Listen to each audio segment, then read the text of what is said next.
Nathan. Ya, hari ini kita lanjutkan pembelajaran kita ya. Ya, tapi mungkin kita tidak bisa terus melaju gitu karena kita harus berkali-kali mundur lagi sedikit untuk mengingat dasar-dasarnya. Jadi hari ini termasuk kita kembali ke dasarnya tentang blow secara umum. Ya, saya share screen sebentar.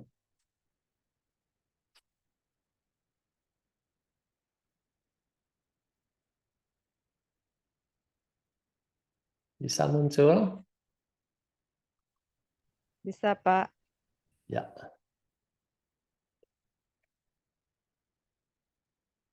Jadi kasih judul topiknya pentingnya perawatan kesehatan secara umum dengan terahertz.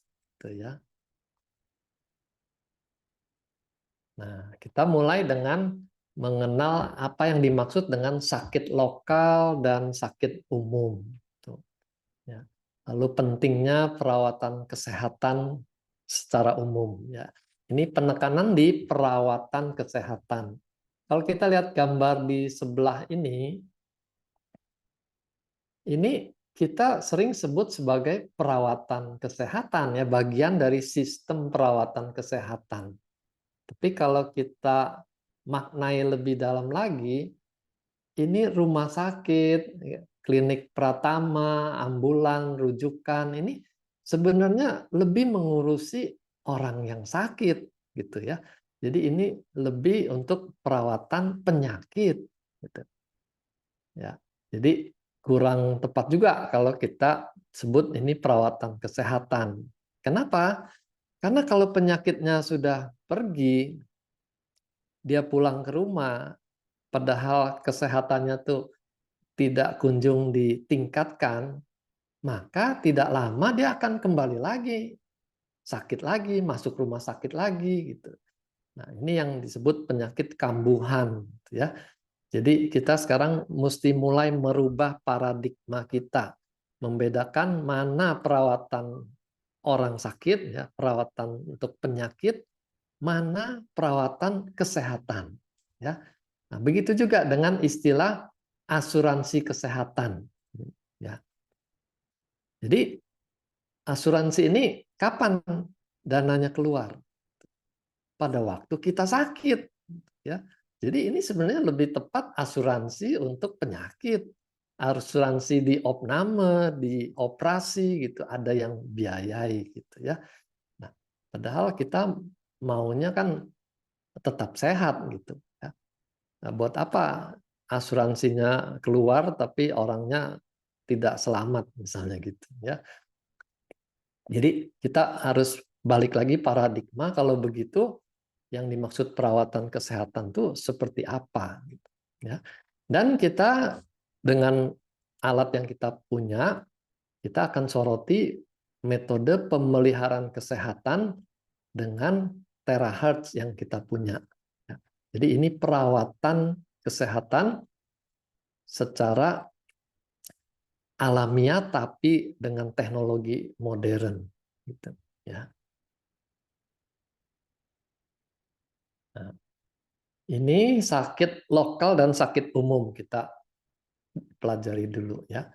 Nah, semua gangguan pada kesehatan ya, itu akan menimbulkan reaksi dari tubuh kita tuh berupa peradangan. Ya. Jadi ada hukum di fisika itu kan ada aksi, ada reaksi gitu ya. Nah, apapun aksinya, entah itu benturan atau infeksi, tertusuk duri misalnya gitu. Itu semua aksi itu akan menimbulkan reaksi yang kita kenal sebagai peradangan. Ya. Jadi akan terjadi peradangan lokal namanya. Jadi di dalam contoh ini ada infeksi, ada bakteri masuk, lalu dengan segera sistem pertahanan yang ada di lokal itu ya, satpamnya setempat ini langsung bereaksi. Ini sel-sel leukosit, sel makrofa, macam-macam jenis sel tuh segera bereaksi terhadap bakteri yang masuk ini. Lalu mulai terjadi pertempuran. Badan kita tuh bertempur tuh secara fisik ya berupa sel-sel ini, tapi juga ada perang kimia namanya, ya. Jadi dikeluarkan bahan-bahan kimia untuk mengatasi gangguan yang masuk ke dalam tubuh kita ini. Nah, bahan kimia ini macam-macam fungsinya. Misalnya interleukin 8 ini dia punya fungsi khusus tuh untuk menarik neutrofil sel darah putih berdatangan ke tempat kejadian ini, tempat kejadian perkara ya TKP ini. Dengan adanya interleukin 8, leukosit itu pada datang ke sana gitu ya. Sehingga si bakteri ini dengan segera bisa diisolasi, tidak sempat masuk ke dalam darah menyebar ke seluruh tubuh. Nah, itulah peradangan lokal yang membantu kita mempertahankan kesehatan kita. Nah, di kanan ini ada ujung-ujung saraf ya, afren dan efren. Afren itu untuk menangkap sinyal. Makanya kalau ada peradangan tuh kita terasa nyeri misalnya. Nah, itu saraf afrennya yang menyampaikan ke otak bahwa di situ ada masalah. Atau kalau kita digigit nyamuk tuh bisa terasa gatal di satu titik tempat gigitan itu. Itu karena adanya saraf ini. Lalu nanti otak akan memerintahkan sistem motorik tuh tangannya menggaruk, garuknya persis di lokasi yang ada masalah itu ya. Nah, itulah sistem saraf bekerja. Nah, kalau satpamnya kita ini lemah atau bakterinya, preman-premannya ini yang ganas ya, dia bisa masuk ke dalam pembuluh darah. Nah, di sini ancamannya menjadi lebih serius karena lewat pembuluh darah bisa menyebar ke seluruh tubuh. Ya. Dan di sini sistem pertahanannya sudah lebih ribet lagi. Ini melibatkan peradangan yang sistemik. Gitu. Ya. Jadi seluruh tubuh tuh akan bereaksi terhadap peradangan itu. Ya. Nah, peradangan ini juga nanti ada efek sampingnya. Jadi setiap peperangan tuh pasti ada efek samping berupa kerusakan jaringan. Nah, badan kita juga punya sistemnya supaya kerusakannya tidak menjadi-jadi. Ada remnya untuk mengatasi peradangan. Ini yang dikenal sebagai anti radang. Ya, jadi badan kita tuh mampu. Tuhan tuh sudah ciptakan badan kita tuh bisa memulai suatu reaksi radang, tapi juga bisa mengakhiri suatu reaksi radang. Ya. Nah, ini sudah kita kenal tuh sistem radang lokal dan radang sistemik. Gitu. Nah, lebih lanjut mengenai radang lokal ini. Ya. Jadi ini merupakan reaksi atau respon dari tubuh kita terhadap gangguan yang muncul di suatu lokasi. Nah, radang ini bagian dari proses penyembuhan. Ya. Jadi kita jangan menganggapnya tuh sebagai suatu yang bikin penderitaan sehingga kita memusuhi peradangan itu. Ya. Padahal kalau tidak ada peradangan, tadi kumannya bisa menyebar kemana-mana, gitu ya. Jadi ini suatu reaksi yang mestinya kita syukuri bahwa tubuh kita bisa bereaksi dengan cepat, dengan hebat, dengan gesit, supaya musuhnya tidak menyebar. Ya. Jadi sekali lagi, radang ini jangan dimusuhin. Ya. Jadi jangan cepat-cepat makan obat anti radang gitu. Padahal radang itu memang Tuhan bikin untuk menjaga tubuh kita. Ya. Nah, ini di kedokteran itu dikenal tanda radang utama. Ya, ini istilahnya kalor itu berarti panas. Ya, jadi di daerah yang ada radang itu akan teraba lebih panas. Nah, kalau orang lututnya dia bilang sakit gitu ya, kita bisa bandingkan lutut yang sakit dengan lutut yang sehat, yang tidak sakit itu ada perbedaan nggak panasnya? Kita pegang dengan punggung tangan kita, gitu ya. Kalau dia lebih panas, kita bisa katakan wah ini ada radang ini, gitu ya. Jadi kalor itu tanda peradangan, panas. Lalu dolor itu nyeri. Tempat yang meradang kalau kita tekan, dia akan terasa nyeri. Gitu. Kalau radangnya hebat tuh, bahkan kena sentuhan aja dia sudah kesakitan. Ya.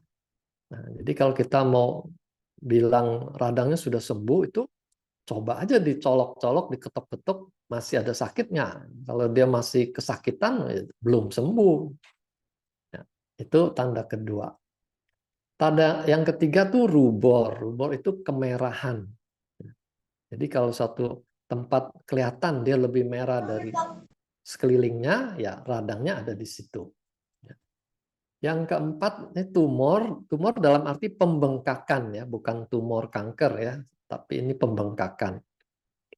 Jadi kalau kita lihat kaki, kok yang satu lebih besar dari yang sisi lainnya gitu ya. Nah, itu sudah termasuk kemungkinan suatu tanda peradangan. Apalagi kalau disertai dengan tanda-tanda lainnya ya. Bengkak, merah, nyeri, panas, udah lengkap. Nah, itu tanda radang. Nah, satu lagi fungsiolesa itu artinya daerah yang meradang itu tidak bisa difungsikan dengan normal. Kalau misalnya dia di pergelangan kaki, orangnya tidak bisa berjalan gitu ya. Apalagi suruh berlari gitu. Nah, itu bisa tambah kesakitan dia. Ini juga sebenarnya mekanisme yang Tuhan ciptakan supaya bagian itu diistirahatkan. Karena nyeri, kita terpaksa istirahat. Nggak bisa dipakai dulu nih kakinya. Nah, ini juga kita mestinya syukuri. Jangan kita perangi. Aduh, ini sakit, saya mau makan obat anti nyeri, anti radang. Makan 2 aja sekaligus, biar cepat sembuh misalnya. Justru dengan cara begitu, kita membuat penyembuhan tuh jadi tidak tuntas. Gitu ya. Jadi tanggung-tanggung, malah penyakitnya jadi berkepanjangan. Ini penting ya teman-teman, ingat semua tanda-tanda ini sebenarnya suatu sahabat buat kita sebagai peringatan itu mesti diistirahatkan dulu, kasih kesempatan untuk pemulihan. Ya. Kita fokus di nyeri, ya, bagian dari tanda-tanda radang nyeri ini ya. Karena ini juga termasuk yang sering dimusuhi, suruh cepat-cepat pergi. Sakit kepala sedikit, ini nanti saya nggak bisa konsentrasi, nggak selesai tugas saya. Makan obat sakit kepala 2 tablet biar cuspleng gitu ya. Nah, ingat, nyeri itu alarm.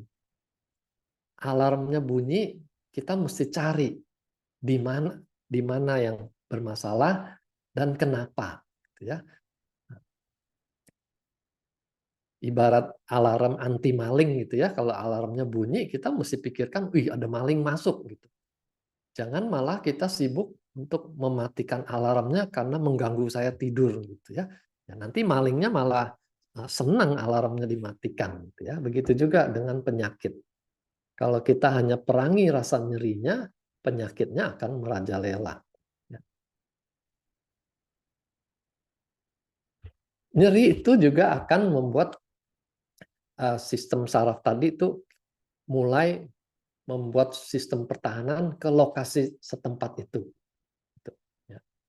Jadi lewat sistem saraf itu dia akan mengaktifkan juga sistem sel pertahanan dan juga bahan-bahan kimia yang diperlukan di sana. Jadi perlunya itu nyeri sebagai bagian dari sistem imun kita. Lalu tadi sudah dikatakan nyeri itu anugerah supaya kita mengistirahatkan bagian yang sakit itu. Jangan dipaksa. Orang yang mau cepat-cepat sembuh tuh malah jadi lama karena yang kakinya mestinya istirahat 3 hari lagi dia sudah pergunakan, bengkak lagi, malah jadi ada cacatnya nanti. Ya. Nah, jadi radang itu jangan dimusuhi, dia bisa sembuh sendiri kalau penyebabnya sudah dibereskan. Nah, radang baru menjadi masalah kalau dia meluas dari lokal menjadi sistemik, gitu ya. Panasnya yang tadinya hanya di lutut misalnya, kok sekarang jadi demam tinggi. Nah, ini nggak benar ini. Ini penyakitnya sudah masuk ke dalam darah, ya, sehingga dia jadi demam tinggi. Atau radangnya sampai sebulan, 2 bulan tuh tidak menyembuh gitu, ya, tidak kunjung sembuh. Nah, ini mungkin tidak bikin fatal, tapi dia berpotensi bikin cacat, ya. Jadi radang yang berkepanjangan tuh akan merubah struktur di situ sehingga terjadi kekakuan, ya. Nah, jadi kalau kita tangannya tidak bisa lagi dipertemukan di belakang badan kita, ya, nah itu sudah berarti ada tanda-tanda sendi-sendinya tuh mulai ada kekakuan, ya. Mungkin dia mengalami radang yang dibiarkan, ya, dianggap itu pegel-pegel biasa lah gitu ya. Padahal setiap peradangan kalau tidak beres dia akan menimbulkan kecacatan. Sekarang kita lihat mengenai penyakit sistemik, ya. Jadi penyakit lokal yang meluas itu akan melibatkan organ yang lebih luas, lebih banyak. Ya. Biasanya kalau ini suatu infeksi akan berubah menjadi demam. Ya.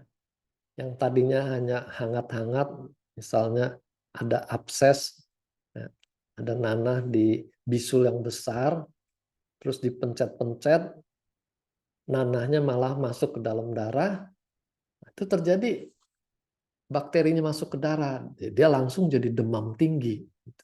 Ya. Nah, demam ini juga anugerah, itu proses supaya darah putih kita jadi lebih gesit untuk melawan bakteri yang masuk tadi. Ya, jadi ini bagian dari proses penyembuhan.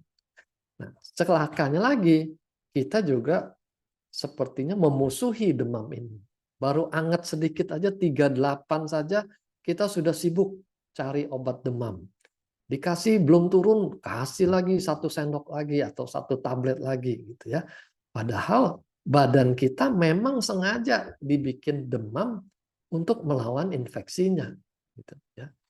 Nah, sebenarnya obat penurun panas itu baru perlu masuk kalau suhunya sudah menyentuh 39 derajat gitu.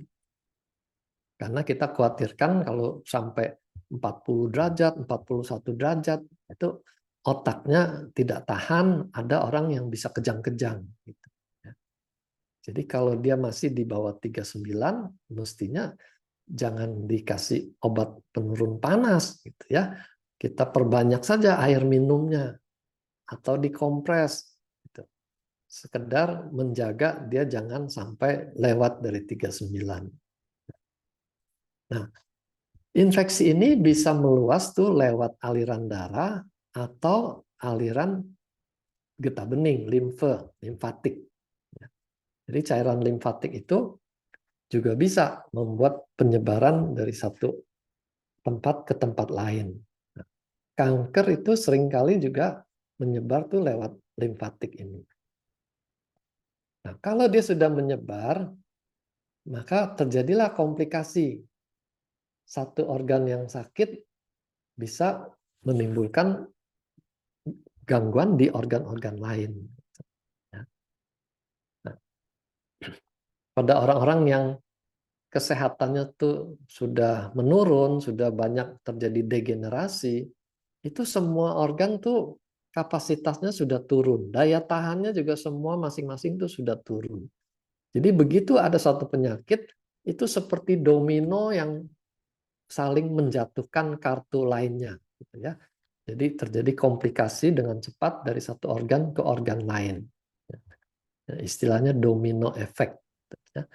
Nah, ini rentan pada orang-orang yang lanjut usia kalau dia sakit sampai di opname. Sakitnya itu tadinya bukan infeksi, di opname di mana rumah sakit itu sarangnya kuman-kuman, malah si orang tua tadi mengalami infeksi gitu ya. Nah, begitu dia infeksi, organ-organ ini semua menurun berbarengan, ya. Jadi bahaya sekali kalau orang tua mengalami infeksi. Ya. Nah, kalau dia infeksinya ke berbagai organ, wah, itu fatal. Berarti bakterinya itu berkembang biak dengan cepat, sistem pertahanan kita kalah. Ya, kalau perang itu ya ibaratnya pasukan asing tuh sudah dengan cepat menguasai wilayah kita, gitu ya. Bisa juga bahayanya bukan karena si bakterinya, gitu, tapi karena sistem imun kita menjadi terlalu aktif, tidak bisa lagi mengenali mana lawan, mana tubuh sendiri, gitu ya. Dia mulai menyerang organ-organnya sendiri, gitu ya. Nah, ini yang waktu COVID kita kenal sebagai badai sitokin, gitu ya. Saat yang bikin peradangan itu terlalu banyak dilepaskan, sehingga terjadilah reaksi radang di mana-mana. Pembuluh darah itu, sel-sel darah di dalam pembuluh darah itu bisa saling berlengketan karena reaksi radang ini dia bikin sumbatan di mana-mana. Jadi organ-organ ini mengalami sumbatan, tidak dapat suplai darah, terjadilah komplikasi di berbagai organ, gitu ya. Begitu juga penyakit autoimun. Autoimun tuh sistem pertahanan juga jadi kacau. Dia tidak bisa bedakan mana yang mesti diserang, mana yang jangan diserang. Semuanya diserang. Ya, terjadilah reaksi kegagalan organ-organ karena sistem imunnya sendiri. Gitu, ya. Nah, kita akan lihat posisi perawatan kesehatan itu ada di mana. Di dalam traditional Chinese medicine, filosofinya sangat simpel, ya. Mereka akan mengenal yin yang ini harus seimbang. Yin itu bersifat materi, itu perlu dicukupkan. Jadi istilahnya dipupuk yin-nya. Materi mencukupkan materi. Lalu tubuh kita ada energi yang membuat dia bergerak, hangat, dan berfungsi. Nah, energi ini mesti dijaga. Ya. Karena kalau tubuh itu menjadi dingin, orang rentan untuk mengalami sakit, dan kalau dia sakit itu lebih parah jatuhnya. Ya, karena sistem imunnya tidak bekerja dengan baik. Ini filosofinya. Lalu bagaimana aplikasinya? Aplikasinya yang penting itu darah dan energi itu harus cukup. Itu yang paling utama. Ya. Jadi energi kehangatan tubuh ini harus dicukupkan, ditingkatkan kalau dia dingin, dan juga darahnya. Selain darahnya cukup, dia juga harus lancar jalannya. Ya. Nah, jadi banyak penyakit akarnya itu karena energi dan darahnya tidak cukup dan tidak lancar. Gitu. Lalu filosofi yang lain, kelima organ di dalam tubuh itu harus seimbang, gitu ya. Keseimbangan 5 elemen ini menyangkut ke sistem organ tubuh. Jadi kita tidak bisa memanjakan satu organ saja karena dia lebih lemah misalnya. Sampai kita mengabaikan organ yang lain. Nanti penyakitnya gantian pindah ke organ yang lain, gitu ya. Jadi 5 elemen ini semuanya harus dikuatkan dan dibuat seimbang. Kalau kita berhasil merawat ini secara rutin, selalu cukup, selalu lancar, selalu seimbang, gitu, maka orang itu tidak gampang jatuh sakit. Ya. Satu keluarga batuk pilek, dia tidak kena, misalnya gitu. Ya. Atau kalaupun dia kena, dia lebih duluan sembuh, dia lebih cepat sembuh. Nah, terus kita mesti biasakan penyakit diatasi dengan segera. Jangan dibiarkan gitu. Ah, nggak apa-apa ini Mas, enteng gitu ya. Karena nanti dia akan mengganggu. fungsi tubuh lainnya terjadi komplikasi. Ya. Nah, inilah dasar dari perawatan kesehatan umum ini. Ya, sekali lagi, cukupkan, lancarkan, seimbangkan. Nah, terahat punya peran di mana?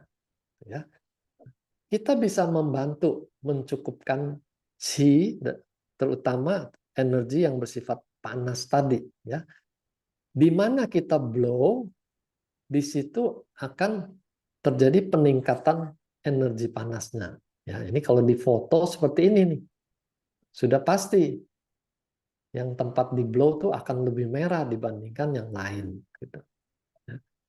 Nah, kita bisa bayangkan kalau dia merah begini, aliran darah tuh jadi melimpah ke sana. Darah membawa makanan, membawa oksigen, sehingga jaringannya juga jadi lebih sehat di tempat yang darahnya melimpah ini. Lalu energi panas ini juga akan menggerakkan sel-sel darah merah lebih gesit. Ya. Jantung juga pompanya jadi lebih kuat. Otomatis dia melancarkan aliran darah.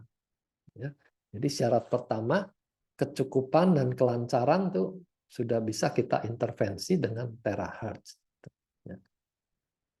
Nah, cuma ini kita perlu lakukan secara rutin, secara berkala. Namanya perawatan itu rutin. Gitu. Seperti kita merawat tanaman, itu perlu rutinitas, dikasih air, dikasih pupuk. Gitu. Nggak bisa hanya kalau lagi seneng aja dikasih air. Ya, kalau lagi bete dibiarkan, itu nggak bisa. Kesehatan kita juga begitu, perlu konsisten untuk dijaga. Nah, kita kan nggak begitu. Kita cenderung tuh tunggu sakit baru heboh. Ya. Baru cari obat, cari terahatnya baru mau beli kalau sudah sakit misalnya gitu. Ya. Nah, begitu dipakai maunya cepat sembuh lagi. Ya itulah karakter orang yang tidak tahu uh, tubuhnya sendiri. Gitu. Ya. Jadi sekali lagi prinsipnya terahertz akan meningkatkan yang qi, energi panas. Dengan ditambahkan panas dari luar, ini tubuh akan cepat mengalami kehangatan. Orang yang kakinya dingin, nggak bisa tidur, itu dipanaskan tangan kakinya, dia merasa hangat, dia bisa langsung tidur. Gitu. Nah, itu pentingnya kehangatan buat tubuh kita. Lalu di tingkat sel, karena terahat bisa menembus sampai 20-30 cm, menjangkau sel di dalam-dalam ya, sampai ke dalam tulang dia jangkau. Nah, itu akan meningkatkan kinerjanya. Jadi lebih aktif, lebih gesit gitu. Ya, fungsinya juga jadi lebih cepat. Nah, sel membentuk jaringan, jaringan membentuk organ, nanti organ-organ ini menjadi sistem organ mengatur metabolisme di seluruh tubuh kita. Jadi dengan rutin merawat kesehatan dengan terahertz ini, kita membantu seluruh organ kita itu bekerja dengan semestinya. Gitu. Ya. Yang tadinya malas-malesan dibikin jadi lebih gesit. Ya. Pernah bayangkan nggak organ malas-malesan itu seperti apa? Ya. Mungkin yang paling sering kejadian tuh lambung dan usus. Itu kalau peristaltiknya menurun, itu kita bisa sebut sebagai lambungnya malas atau ususnya jadi malas. Akibatnya apa? Karena pencernaannya terlalu lama di situ, muncul gas. Gas lambungnya banyak, gas ususnya banyak. Sering bertahap, banyak buang angin. Nah, itu sudah tanda-tanda organnya malas. Ya.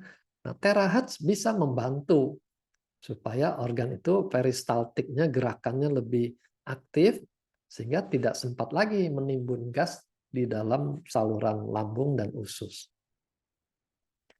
Nah, sekarang kita lihat cara blow secara umum ya. Ini saya tambahkan varian yang dari versi saya.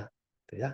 Yang kanan ini kan kita sudah kenal ya di brosur-brosur di kantor juga akan terpasang gambar ini. Tapi saya perlu ralat juga karena ada beberapa kondisi yang tidak sesuai. Misalnya gambar minum 2 gelas air sebelum dan sesudah terapi.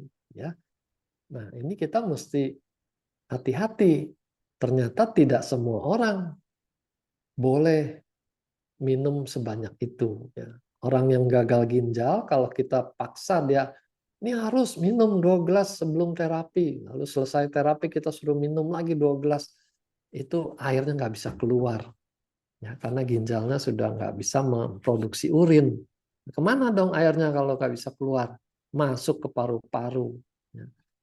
Dia jadi sesak nafas. Ya, hati-hati. Jadi kita mesti benar-benar tahu alasannya kita memberikan suatu instruksi. Kalau alasannya tidak cocok buat klien ini, jangan dikeluarkan alasan itu. Ya. Jadi sebenarnya minum sebelum blow itu untuk berjaga-jaga, jangan dia dehidrasi. Karena banyak orang tuh nggak suka minum. Gitu. Males minum, penyakit males lagi ya, males minum. Lalu dia di blow. Blow minta ini, minta itu, akhirnya bisa sampai setengah jam misalnya. Panas itu mengeringkan. Jadi dia kalau datang dengan kondisi dehidrasi, dipanaskan lagi, dia tambah dehidrasi. Makanya kita minta dia minum untuk mencegah dehidrasi. Tapi kalau dia sudah minum sebelumnya, kan kita tidak wajib paksa dia minum gitu ya. Orang dia tadi sebelum ke sini di mobil baru minum gitu ya. Jadi ini hikmatnya kita. Jangan apa namanya begitu taat dengan aturan sehingga semua orang diperlakukan sama. Ya. Sesudah blow, kita anjurkan minum, itu tujuannya supaya mempercepat mengangkut sampah-sampah yang kita bongkar waktu di blow tadi. Ya. Karena blow itu kan mempercepat metabolisme, termasuk mempercepat pembuangan sampah dari dalam sel. Gitu. Nah, itu perlu air untuk dibuang ke ginjal, ke liver gitu. Jadi kita beri minum sesudah blow. Jadi sekali lagi perhatikan jatah dia minum dalam sehari itu, khususnya untuk para penderita gagal ginjal. Ya. Nah, itu mengenai minum air. Lalu mengenai titik, ya. Nah, ini saya tambahkan tuh jadi 20 titik. Ya, kalau dihitung di sini mungkin tidak sampai 20, ya. Tapi saya menurut ilmu akupunktur, titik tambahan ini penting, saya tambahkan sehingga semua jadi 20.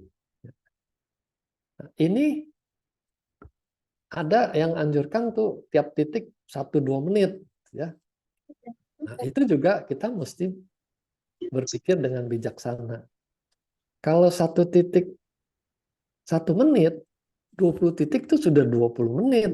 Ya. Nanti area yang sakit malah nggak dapat bagian. Di situ. Karena sudah, sorry, Bu Suci bisa di silent dulu. Oke. Jadi jangan terlalu lama juga di titik-titik umum ini. Karena kita perlu bagi waktu untuk area yang sakit. Area yang sakit saja itu bisa butuh 15 menit. Ya. Nah, jadi kita kira-kira saja tiap titik dihitung 1-10 gitu. Nah, untuk sekedar mengaktifkan titik itu. Teman-teman tolong di-mute dulu semuanya ya. Supaya nggak kaget kita. Oke. Nah, setelah 20 titik itu, kita tingkatkan ke meridian. Karena energi itu bergerak di meridian. Kita ambil meridian yang tolnya aja, meridian yang besarnya. Di belakang ada meridian GV, itu di tulang punggung. Di depan ada meridian CV, itu yang melewati tulang dada dan pusar di garis depan. Itu adalah meridian yang disebut meridian istimewa. Kita bayangkan tuh seperti jalan tolnya untuk pergerakan energi. Nah, di belakang, di kiri kanan dari tulang belakang itu, kalau kita lihat petanya, itu ada meridian kantong kemih. Ya. Nah, dia sangat dekat peranannya dengan meridian GV tadi. Jadi itu seperti ajudannya gitu ya, kiri kanannya tuh mereka sama-sama mengantarkan energi ke dalam ke otak juga, ya, ke atas ke kepala itu. Sehingga biasanya kita blow sekalian GV dan BL kiri, BL kanan. Ya. Itu sudah sangat membantu melancarkan gerakan energi di meridian besar. Gitu, ya. Nah, sesudah itu kita blow juga seluruh organ yang ada di tubuh kita. Ya.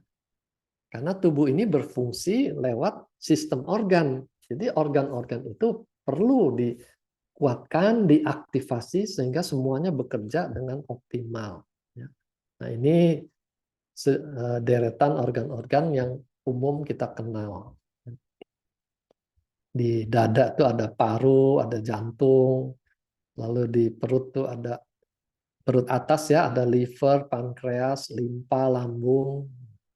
Lalu di perut tengah itu ada usus, di perut bawah itu ada organ-organ genitalia ya, rahim, indung telur, prostat itu semua di perut bawah di dalam tulang pelvis itu. Ya. Nah, ginjal itu lebih dekat ke belakang. Jadi waktu kita blow bagian belakang, GV dan BL tadi, kita agak lama juga di daerah ginjal itu supaya ginjalnya sempat mendapat terahertz lebih banyak. Nah, inilah ke-20 titik umum. Telapak tangan, kiri kanan, itu jadi ada 2 titik. Jadi kita hitung 10 hitungan. Gitu ya. Boleh lebih kalau kita raba tangannya dingin misalnya. Ya. Tangan dingin berarti dia butuh lebih banyak energi terahertz kita. Yang sih dia butuh lebih banyak untuk lebih hangat. Gitu ya. Jadi kita boleh lebih dari 10 hitungan. Mau 1 menit juga silakan aja kalau memang dibutuhkan. Ya. Nah, ini tambahan dilipat siku. Kalau digambar mungkin nggak ada. Tapi saya melihat lipatan-lipatan itu semua penting untuk di-blow. Nah, kalau lipatan pergelangan tangan itu sekalian kita blow waktu kita memblow telapak tangan ini. Ya. Kita nyerempetkan ke pergelangan tangan. Setelah lipat siku, naik lagi ke atas tuh dilipat ketiak. Lalu naik lagi ke leher. Dan dari leher kita ke puncak kepala, lalu ke belakang leher, yang tulang yang paling menonjol di belakang leher itu. Ya, itu ada titik GV14 penting sebagai pertemuan 6 meridian yang. Jadi kalau kita panaskan ini GV14, meridian yang lain tuh akan kebagian energi ini. Turun lagi sampai ke lengkung pinggang. Nah, ini juga titik penting, kenal sebagai api ginjal ya, dia akan menghangatkan kedua ginjal. Turun lagi ke lipat lutut, lalu telapak kaki. Nah, dari telapak kaki kita naik di depan tuh masuk ke lipat paha. Oke, lalu saya tambahkan lagi 3 titik di perut. Nah, ini mewakili kalau di cakra itu cakra bawah, cakra perut bawah, cakra perut tengah, sama cakra dada. Ya. Nah, jadi dengan 20 titik umum ini, kita sudah menggarap banyak sistem organ kita. Nah, ini kita lihat kenapa perlu di lipatan-lipatan ya, di tangan ini. Ini tergambar arterinya ya. Sini ada lengkung arteri yang menjadi pusat percabangan ke semua jari gitu ya. Nah, jadi kalau kita blow, sayang kalau hanya blow di pusat tengahnya ini karena ini ada titik akupunkturnya ya. Sayang. Karena seluruhnya ini juga butuh kehangatan, perlu energi. Jadi kita blow aja sekalian semuanya tangannya ini, ya, Blow. masuk pergelangan tangan ini. Nah, begitu juga lipat siku ini. Semua lipatan ini ya, di bawahnya ada arteri, vena, dan saraf. Jadi ini juga ada di tangan ini tidak tergambar. Tapi kalau yang utuh seperti gambar di sebelahnya ini, kuning itu saraf, kalau dia biru itu vena. Ya. Lalu biasanya kelenjar getah bening juga lewat dekat-dekat situ, ya, satu berkas gitu. Ya. Jadi dengan memblow lipatan, kita sekaligus mengaktifkan aliran di arteri, di vena, sarafnya juga diaktifkan, aliran limfatiknya juga diaktifkan. Ya, jadi lebih lancar. Ya. Nah, ini yang dilipat siku ini. Nah, kita naik ke ketiak di sini, lalu leher di sini kita lihat ya. Di leher ini cabang arteri yang mengurus seluruh kepala kita. Gitu. Jadi kalau kita panaskan di area leher, darah ke kepala ini sudah jadi lebih lancar juga. Ya. Kita tidak perlu memblow seluruh kepala supaya aliran darahnya banyak gitu. Kita cukup di leher, dia sudah membantu derasnya aliran ke kepala. Lalu dilipat lutut belakang juga sama ya. Ini arterinya, cabang-cabangnya banyak. Lalu ada vena, ada saraf, ada limfatik juga sama seperti di lipatan yang lain. Nah, ini contoh lipat paha ini ya. Jadi dengan menghangatkan area ini, kita membantu kelenjar getah bening ini banyak tersusun di sini, pos-pos kelenjar getah bening. Ya. Kalau ada infeksi ini akan membesar kelenjar getah beningnya. Jadi kita blow supaya alirannya lancar ke atas. Karena kalau ini tersumbat di sini, nanti kaki tungkainya ini akan mudah bengkak. Ya, karena aliran limfatiknya tidak lancar. Oke ya. Sekarang kita coba lihat petanya meridian tuh seperti ini. Ya. Tadi yang di tengah ini, meridian CV ini tolnya, jalan tolnya. Ya. Nah, di samping jalan tol nih, meridian istimewa, ada meridian utama. Ini yang di peta tergambar ini adalah meridian utama. Sesudah utama ada cabang, ada kolateral, ini tidak tergambar. Kalau tergambar jadi ruwet, kita nggak bisa belajar apa-apa kalau gambarnya terlalu padat. Jadi biasanya tidak digambarkan.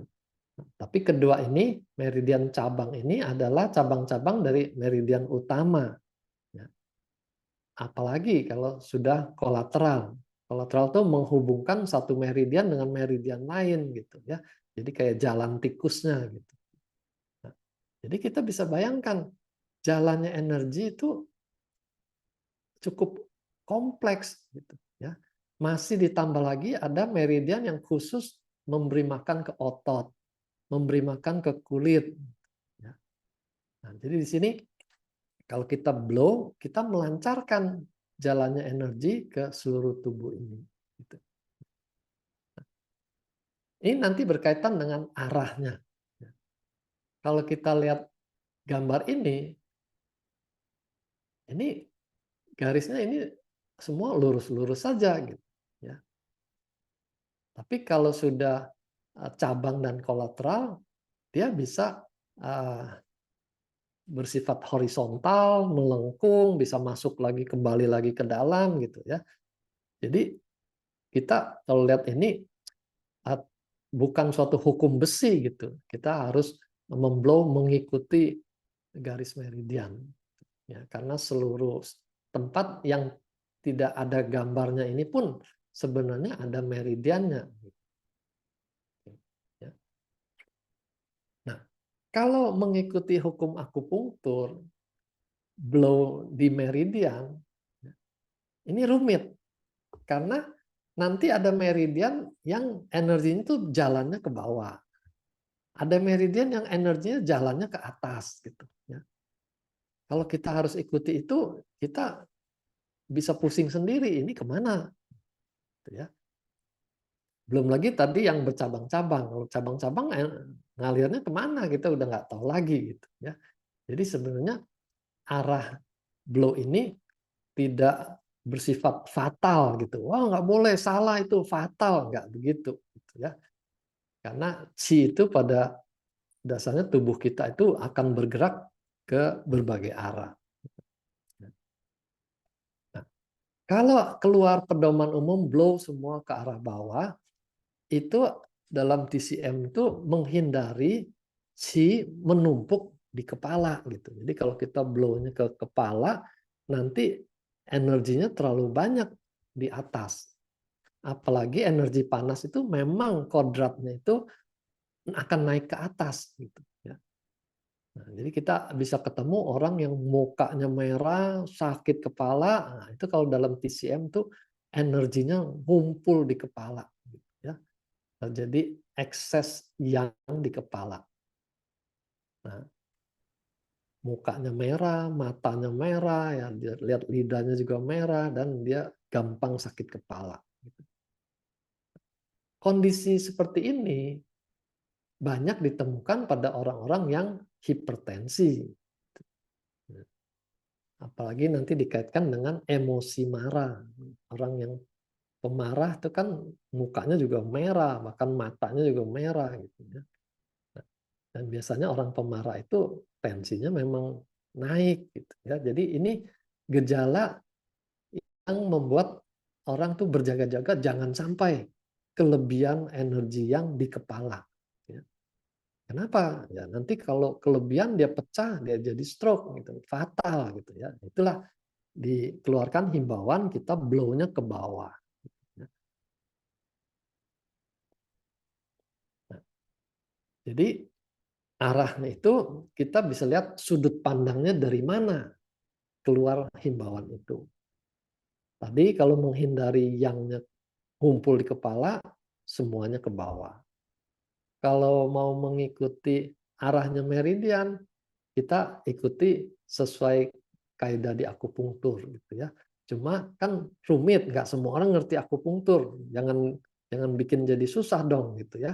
Jadi kita ajarkan semuanya blow ke arah tangan, ke arah kaki gitu ya. Dibikin sederhana aja gitu ya. Terus kalau lihat meridian ini lurus, jadi kalau kita mau blow meridian, mestinya cukup dengan gerakan yang lurus-lurus aja gitu ya. Meridian utama ini ya. Tidak harus diputar-putar, kan itu energinya berjalan mengikuti meridian yang lurus tadi. Ya. Nah, kita perlu putar kalau misalnya kita mau blow ini pusatnya lambung CV12 ya. Di tengah-tengah pusar dan tulang dada itu titik lambung. Ya. Lambungnya dingin, lambungnya males, kita mau aktifkan, kita blow titik pusat lambungnya ini. Supaya tidak kepanasan di satu titik ini, kita putar-putar gitu. Supaya angin panasnya tuh lebih merata ke lokasi yang lebih luas. Ya.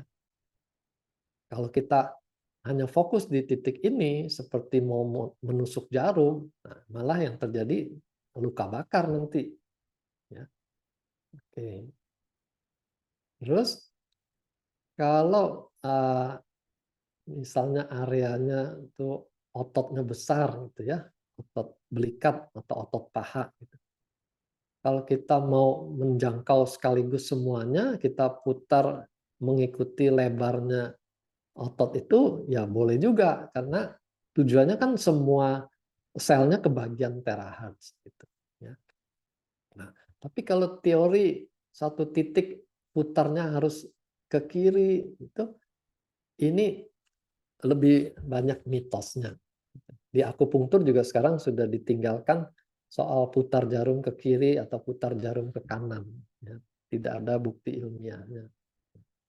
Malah sudah ada terapisnya yang tangannya menjadi sakit karena dia tiap hari puter-puterin blowernya itu cedera pergelangan tangannya. Rupanya terapisnya itu punya saraf kejepit di pergelangan tangan. Jadi waktu dia puter-puter alatnya itu, sarafnya itu tambah cedera, gitu ya. Nah, tapi kalau kita gerakannya lurus, kita tidak bikin cedera seperti kalau kita putar-putar.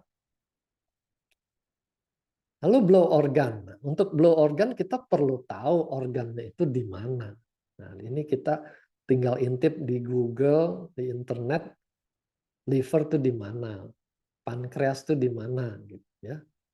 Nah, ini kalau ginjal tadi lebih dekat di belakang, jadi kita blow dari belakang. Tapi organ yang lain umumnya ada di depan. Ya. Jadi paru, jantung, gitu. Nah, kalau kita tahu kan kita tinggal blow di situ. Kalaupun kita tidak tahu, ya kita blow merata, kena juga. Gitu. Ya. Parunya kena, jantungnya kena. Nah, perut juga gitu, abdomen. Kalau kita blow dengan rata semuanya, liver dapat, lambung dapat, pankreas nih di tengah ini dapat, ya, limpa di sebelah kiri ini juga dapat. Nah, usus semua juga dapat. Ya. Oke. Kalau usus besarnya malas, dia BAB-nya 3 hari sekali, kita bisa blow usus besarnya ini. Ya. Dari kiri, dari kanan bawah, naik ke atas, melintang, turun di kiri bawah. Gitu ya. Kita ulangi. Tapi kalau kita tidak tahu usus besarnya di mana, ya sudah di blow saja semuanya. Gitu. Nah, berapa lama? Nah, ini juga ya. Kalau mau jawaban yang pasti itu tidak ada, ya, karena nggak ada yang meneliti secara khusus tuh berapa menit dia berefek, berapa menit kelamaan gitu, nggak ada. Jadi ini diambil dari textbook dikaitkan dengan ilmu moksibusi namanya. Kalau di akupunktur ada moksa yang dipanaskan begini. Ya. Dinyalakan api di situ, nanti panasnya merembes di bawahnya masuk ke dalam. Ya. Atau moksa yang berupa kerucut ini, batang ya, berupa batang, yang ini kerucut, yang berupa batang ini didekat-dekatkan gitu, seperti gerakan mematuk gitu ya. Nah, di textbook itu dikatakan umumnya 10-15 menit. Ya. Jadi kalau kita mau ambil patokan ya kita nyontek di sini 10-15 menit. Dan kalau kita pikir lagi, terahertz lebih kuat panasnya dan juga tembusnya. Berarti kita sebenarnya nggak perlu sampai 10-15 menit gitu ya. Tapi ini kan balik ke asumsi. Kita juga sama-sama tidak meneliti. Jadilah kita perkirakan saja. Kalau penyakitnya baru, orangnya masih cukup kuat, sehat, energinya banyak, nggak perlu lama-lama. Tapi kalau penyakitnya udah lama, orangnya dingin, orangnya lemah, kita bisa lebih lama, gitu ya. Jadi relatif waktunya. Nah, yang paling gampang kita pegang tubuhnya dingin atau hangat. Kalau dia dingin, dia masuk sindrom dingin, kita blow lebih lama, gitu. Karena dia sepertinya minus gitu ya. Kalorinya minus, kita lebih lama panaskan. Tapi dia kalau lagi kondisi sedang panas, area yang lututnya misalnya tuh dipegang panas, meradang, jangan lama-lama karena dia sudah kepanasan di situ. Jadi sinilah sifat relatif tadi. Jadi jangan tanya lagi, jadi berapa menit? Saya susah jawabnya. Kan kalian yang periksa, kenapa tanyanya ke saya gitu? Orangnya dingin atau tidak kan tangan situ yang periksa. Ya. Jadi disesuaikan sesuai kebutuhan. Lalu ada dalam textbook itu area yang dipanaskan lebih dulu daripada yin. Karena nanti dari yang itu akan menyebar sampai juga ke yin itu. Jadi kalaupun kita waktunya nggak cukup, kita prioritaskan area yang dulu. Itu yang di punggung. ya. Lalu bagian atas lebih dulu dari bagian bawah. Ini teori yang ada di textbooknya akupunktur. Jadi kita blow tuh dari atas turun ke bawah. Atas tuh kepala dan badan.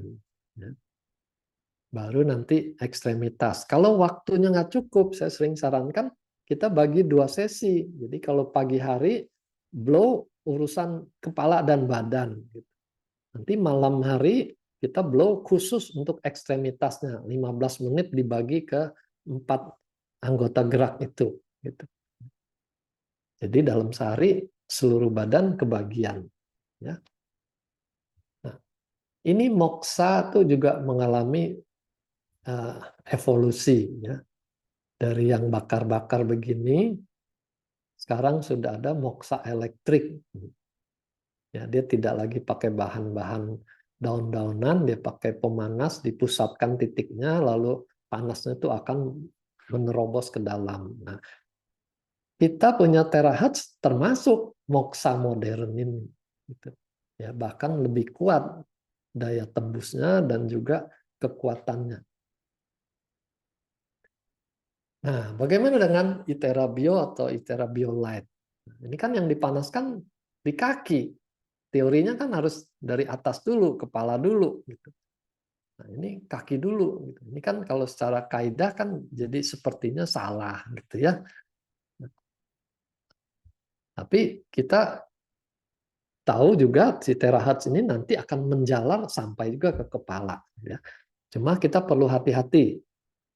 Memang kalau kita langsung panaskan intensitas 10-30 menit, sudah kejadian orangnya itu jadi pusing, jadi pucat, seperti mau pingsan. Gitu. Ya. Kenapa? Karena kalau kakinya jadi panas, pembuluh darah tuh pada bermekaran di kaki, tensi dia akan turun. Gitu. Tensi itu kan tergantung tahanan perifer. Jadi kalau tahanannya berkurang, tensinya ikut turun. Nah, itu yang terjadi pada klien tadi. Orangnya mau cepat, ya, saya pusing deh dengan klien ini semua yang mau cepat, disetel lah 30 menit langsung dengan intensitas 10 gitu. Jadi nggak lama orangnya udah mau pingsan. Hati-hati.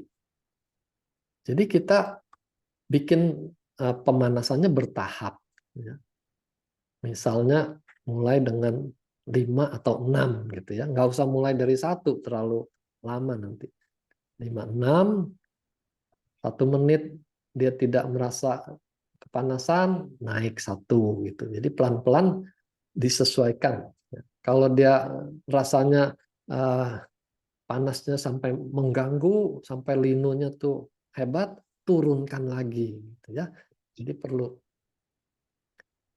Nah, jadi itu cara kita untuk aman karena target kita kan menyehatkan. Jangan sampai maksudnya menyehatkan tapi malah mencelakakan.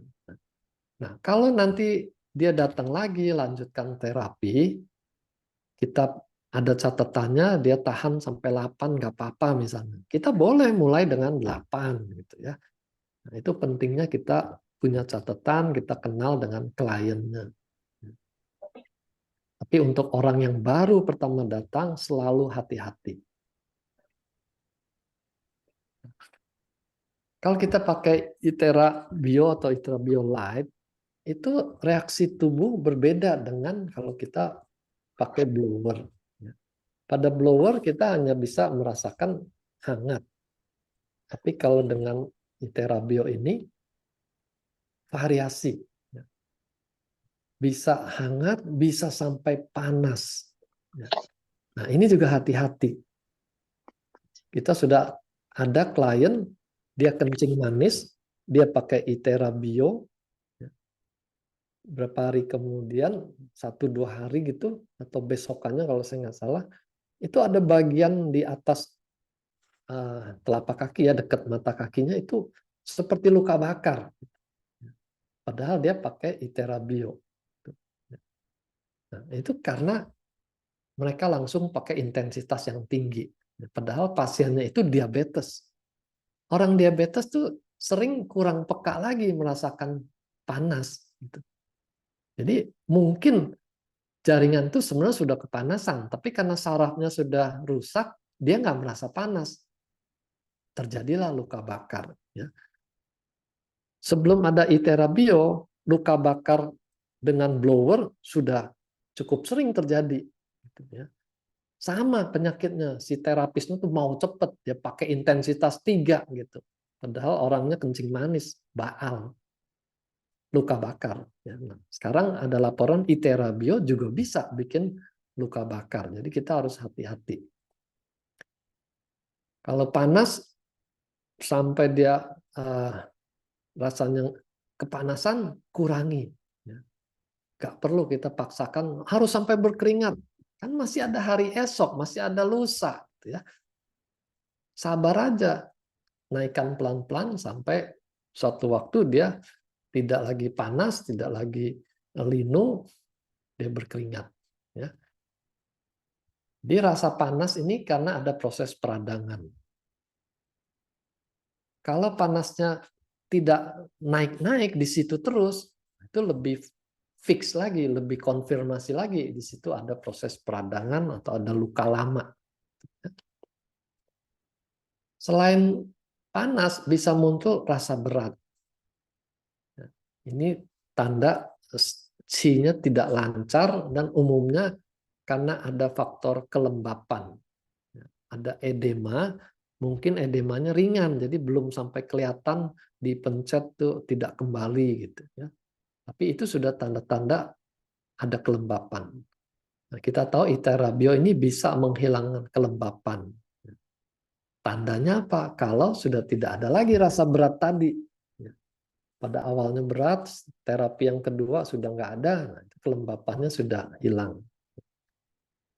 Ada yang terasa sampai linu. Linu ini tanda sinya lebih mampet lagi. Stagnasinya itu lebih hebat lagi. Jadi waktu didorong dari bawah, macet di titik itu, dia merasa linu yang kuat sekali. Gitu ya. Nah, ini juga jangan dipaksa. Tahan, tahan. Orang sengsara itu keluar hormon-hormon stresnya, ya adrenalinnya semua keluar. Nah, kalau dia ada darah tinggi, tensinya naik itu. Ya. Jadi jangan bikin orang menderita lah. Kita targetnya mau menyehatkan kok.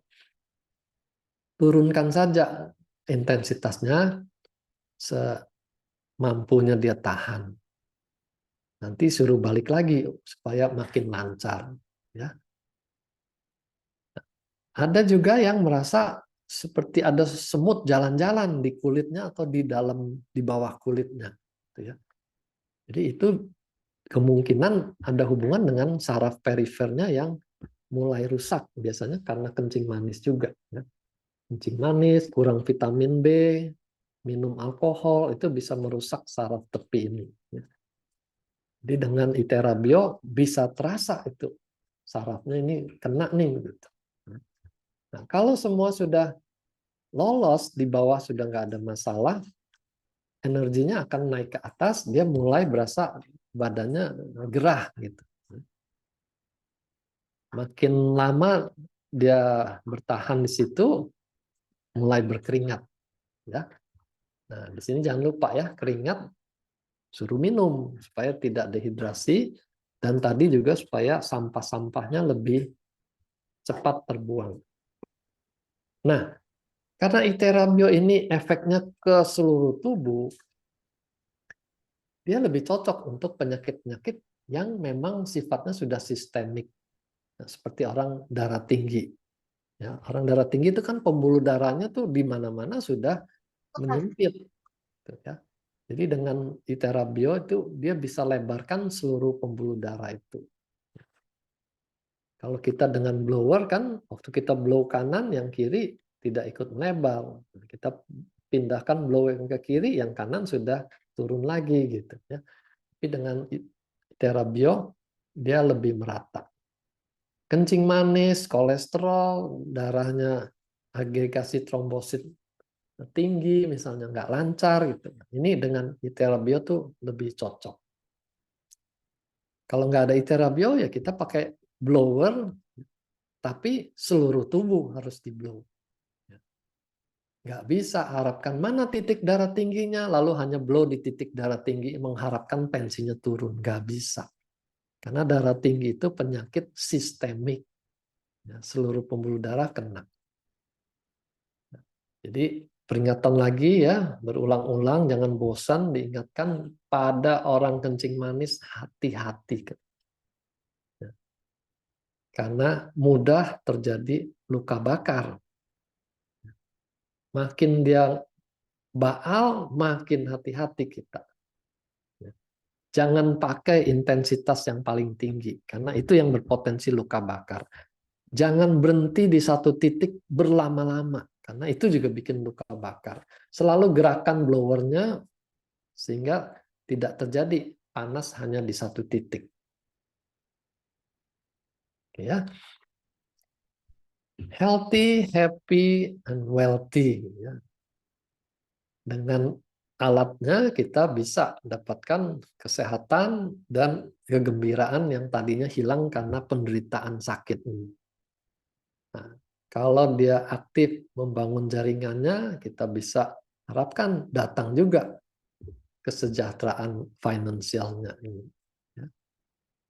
Jadi jangan lupa healthy itu harus gaya hidupnya juga diperbaiki. Jangan hanya mengandalkan blower atau mengandalkan iterabio. Gitu ya.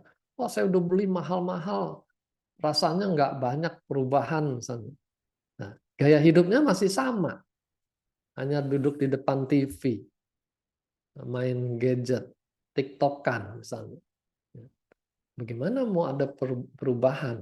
Ya, jadi dengan perbaikan gaya hidup dibantu perawatan rutin dengan terahat, kita bisa harapkan tubuhnya sehat dan juga jiwanya, pikiran, perasaannya semua tuh sehat.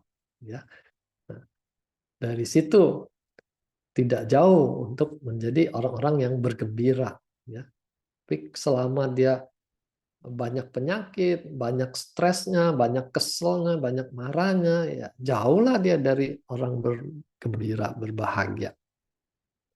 Oke, itu yang saya bisa sharingkan.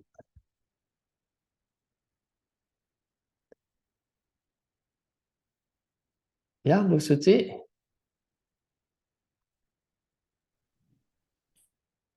Terima kasih Dr. Wijaya. Hari ini luar biasa dok, peserta kita tembus 220 orang ya kurang lebih ya tadi ya, ada in out keluar masuk, dan ini pertanyaannya udah antri banget dok. Saya jelas. Ini, ini yang pertama seputar minum untuk mereka yang menjalankan terapi. Jadi satu, untuk mereka yang menderita ginjal, ini minumnya bagaimana untuk sebelum dan sesudah terapi. Terus yang kedua adalah apabila pasien ini yang mau terapi sedang menjalankan puasa, dok. Nah, ini kan terpaksa kita minum, apakah memang tetap harus terapi atau bagaimana? Mungkin Ya. iya, dijawab. Jadi yang ginjal dulu ya. Jadi kalau dia gagal ginjal, kita mesti tahu dari dokternya. Mesin, gardan, personel. Dari dokter ginjalnya apa minumnya sudah dibatasi. Jadi kita ikuti pembatasannya. Kalau misalnya hanya boleh 4 gelas misalnya, kita ikuti. Jadi 4 gelas itu termasuk yang akan diberikan menjelang blow itu dan sesudah blow. Jadi diperhitungkan jatah dalam hari itu gitu ya. Sampai terjadi perbaikan dalam jumlah urinnya. Kalau urinnya bisa lebih banyak keluar, hak dia untuk minum jadi akan ditambahkan gitu ya. Dia mesti lapor ke dokternya juga gitu. Supaya jatah minumnya itu disesuaikan lagi. Ya. Jadi tergantung pada fungsi ginjalnya yang kita bisa lihat kasat mata dengan banyaknya urin yang keluar. Gitu. Tapi kalau dia benar-benar gagal sampai hanya dibatasi 2 gelas sehari, dia minum seteguk aja. Jadi sekedar untuk satu muatnya di mulut seberapa itu, ya dia minum itu aja. Nggak perlu takaran gelas lagi. Dia sendiri yang bisa mendeteksi kadar kehausannya. Ya. Oke. Nah, kalau untuk puasa ya usahakan kita terapinya sudah masuk dekat-dekat dengan perbolehan dia minum gitu. Jangan tengah harinya gitu ya. Kalau tengah hari udah panas kita blow lagi kan kita menciptakan dehidrasi buatan jadinya gitu. Kalau kalau sebelum mulai puasa dia sudah minum banyak, kita kembali lagi pada kebutuhan. Harusnya sekarang ini terapinya. Kalau bisa ditunda sampai sore atau malam, ya tunda aja. Tapi kalau memang harus dia kesakitan sekarang harus diterapi sekarang juga, ya nggak apa-apa diterapi gitu. Ya. Nah, nanti kan kita akan lihat setelah terapi apakah bikin dia jadi kehausan. Ya. Dan kita juga bisa atur dengan intensitas dan waktunya. Pakai aja intensitas yang paling kecil supaya efek pengeringan dari panas itu lebih minimal. Dan waktunya kita perpendek. Ya. Jadi di situ loh kita pakai istilah sesuai kebutuhan itu di situ. Jangan dipatok 10 menit, 15 menit. Ya. Kalau penyakitnya ringan kan sebentar juga cukup gitu. Oke. Ya, terima kasih dok. Selanjutnya ini masih pertanyaan melalui kolom chat. Ini untuk Bapak Ibu yang angkat tangan, mungkin sabar dulu sebentar ya, Suci baca dulu yang ada di dalam kolom chatnya. Ini selanjutnya adalah untuk kondisi keluhan di mana kaku pada jari-jari dok. Jadi Ya. mungkin ada trigger finger atau kondisi jari yang tidak bisa menekuk secara sempurna gitu ya. Ya. Biasanya juga ditemui juga. Kemudian sama pertanyaan seputar glaukoma pada mata. Jadi penanganannya bagaimana dan titik mana yang sebaiknya dimaksimalkan. Apakah boleh juga langsung di seputar area mata? Begitu dokter. Ya. Kalau jari-jari itu kita blow sepanjang persendian itu. Ya, walaupun misalnya nyerinya hanya di sendi yang paling ujung misalnya gitu.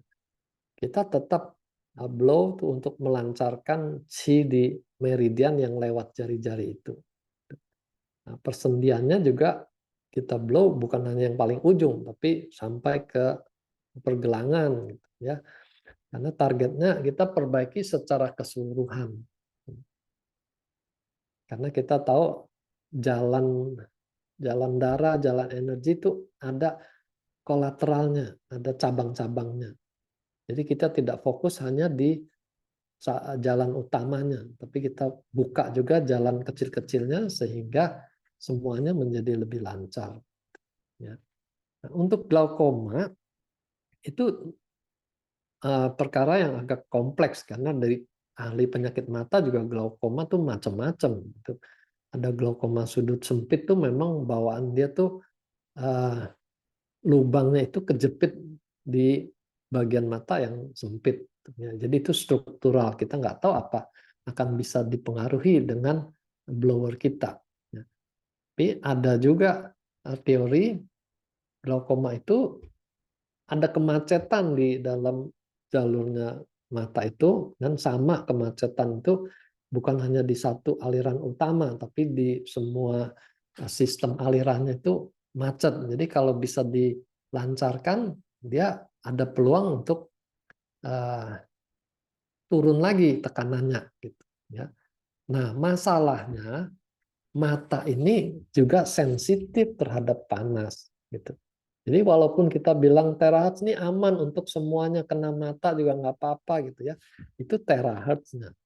Tapi kalau panasnya berlama-lama itu struktur lensa mata itu juga bisa terganggu gitu ya.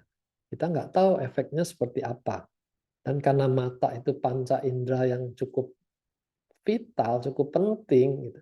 Kita nggak mau main-main dengan mata itu. Kalau sampai kejadian apa-apa kena dituntut, itu hukumannya cukup berat ya, karena kehilangan panca indera itu hukumannya ekstra gitu ya. Jadi janganlah cari gara-gara mau cari sensasi yang buta bisa sembuh, tapi malah jadi bumerang kita yang kena gitu ya. Bukan hanya pelakunya loh yang kena, perusahaannya kena, dan semua kita juga akan ikut kena dampaknya. Jadi kalau di TikTok tuh pernah saya lihat tuh video orang blow matanya gitu, itu jangan diikuti, itu sangat berbahaya. Jadi Kalau memang tidak disarankan dok ya. ya jangan langsung senter matanya. Kalau mau di bawahnya, di bawah mata tuh ada meridian lambung, itu kita ikuti itu, atau di sekitar matanya supaya energinya lebih lancar, boleh aja. Tapi jangan langsung di matanya. Oke. Oke. Iya, baik Bapak Ibu, mungkin jelas di ini ya keterangan dari dokter ya. Kemudian selanjutnya pertanyaan mengenai untuk mereka yang ada ring jantung, Dok. Jadi pasang ring di jantung ini apakah boleh menggunakan BioLite atau Bio? Nah, ini kalau pertanyaannya hitam putih boleh atau tidak, ini kita berisiko menjawabnya ya. Kalau kita bilang boleh, nanti ada apa-apa kan salah gitu ya. Tapi kalau kita bilang tidak boleh, juga tidak ada risetnya. Kita pahami kenapa tidak bolehnya, atau kenapa tidak dianjurkan lah, lebih tepatnya tidak dianjurkan. Karena sifat terahertz itu ada efek panasnya. Dan tiap jaringan itu beda-beda daya serap panasnya. Nah, kalau dia pasang suatu implan, kita juga tidak tahu apakah implan itu akan menyerap panas lebih banyak, lebih cepat. Kita nggak mau misalnya implan cincinnya itu ternyata tuh konduktif, panasnya tinggi misalnya, sehingga dia mengambil panas lebih banyak, menimbulkan kerusakan di lokasi itu gitu ya. Nah, itu yang kita nggak mau. Kenapa? Karena lokasi itu area yang sangat vital gitu ya. Jadi kalau stennya sampai rusak atau pembuluh darahnya rusak, kan suplai darah ke jantungnya berhenti gitu. Kita yang jadi kena getahnya karena mencelakakan orang ya. Jadi sebaiknya sih janganlah kalau dia ada ring di jantung. Kalau pakai blower, kita masih bisa hindari blowernya itu, jangan berlama-lama di lokasi yang ada cincinnya. Kalau hanya lewat saja masih oke, tapi jangan berhenti putar-putar di jantungnya. Nanti panasnya terserap lebih banyak. Tapi kalau kita pakai ITERA Bio, kita nggak tahu di menit keberapa panasnya sampai ke atas ke wilayah jantung. Dok. Jadi sebaiknya memang kita secara SOP juga disarankan untuk tidak melakukan bagi beberapa keluhan seperti sedang menstruasi, kemudian sedang hamil, luka terbuka, dan juga mereka yang ada pasang ring di jantung ya dok ya. Sebaiknya dihindari, tapi kalaupun memang dirasa perlu, mungkin ada rubber yang lebih tepat untuk penggunaan mereka yang sudah pasang ring agar durasi dan juga tingkat kepanasannya bisa disesuaikan. Dan tadi Dr. Wijaya juga menyampaikan bahwa untuk penyampaian gelombang teranya bisa lewat-lewat aja atau di luar dari area jantung masih memungkinkan gitu ya Ya, dok. ya. Oke, terima kasih. Untuk luka terbuka sih, kecuali perawatan luka diabetes yang sudah berkembang itu, kita sudah dapatkan hasil yang sangat baik dengan terahat itu, lukanya tuh cepat tumbuh dan cepat merapat gitu ya. Cuma jangan langsung di lubang lukanya ya, karena panas itu mengeringkan gitu. Sementara untuk penyembuhan luka itu dia juga perlu kelembapan. Jadi kita akali, kita blow-nya itu di sekeliling lukanya dengan tujuan tuh pembuluh darahnya pada bermekaran sehingga di tepian luka itu mendapat suplai yang cukup gitu. Jadi bukan di dalam lukanya, ya. Dari sampingnya, atau kalau dia di telapak kaki, kita masih mungkin blow dari arah bawahnya telapak kakinya.